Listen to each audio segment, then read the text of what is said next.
তোমার মনে যা শান্তি হয় তাই তাই বলে যাও মামি। দরকারে একটা মাইক্রোফোন নিয়ে পাড়ায় পাড়ায় বলে বেড়াও যে আমার ভাগ্নির সঙ্গে এরকম একটা ঘটনা ঘটেছে। কেমন? চিরসখা সিরিয়ালের আজকের ফুল পর্বটি দেখতে হলে লাইক ও সাবস্ক্রাইব করুন। বাবিল মিটিলকে বলে, আমার আর কারো কথায় কিছু খারাপ লাগে না। তুই যখন ধরেই নিয়েছিস আমি পৃথিবীর সব থেকে খারাপ মানুষ, তাহলে আমার কাউকে কিছু বলার নেই। মিটিল বলে, সব যদি বুঝতেই পারো তাহলে আমাকে বারবার ডেকে বিব্রত করো না। আমাদের মধ্যে আলাদা করে কথা বলার আর কিছুই নেই। কোয়েল মিটিলকে ফোন করে বলে, বাবিলকে আমি অনেকক্ষণ ধরে ফোন করেও পাচ্ছি না, তাই তোমাকে ফোন করলাম। তুমি এখন কোথায় আছো?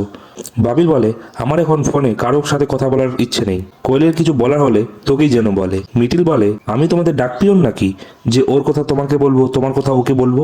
তোমরা নিজেরা কথা বলে নাও। অন্যদিকে মিঠি কৃষাণুকে বলে, আমার জীবনে যদি এরকম একটা দিন আসে আমি কিন্তু সহ্য করতে পারবো না। কৃষাণু বলে, তোমার জীবনে এমন দিন কেন আসবে? তুমি কি ভুলে গেছো আমাদের বিয়েটাই তো আগে হওয়ার কথা ছিল। মিটিল বলে, এখন বিয়ে করে কি হবে? আগে আমি বিদেশে যাই, তারপর ছুটি এলে ভাবা যাবে। কৃষাণু বলে, অসম্ভব, আমি কিন্তু আমার বউকে ছেড়ে একদমই থাকতে পারবো না। পরবর্তী পর্বটি দেখতে চাইলে চ্যানেলটিকে অবশ্যই লাইক এবং সাবস্ক্রাইব করুন।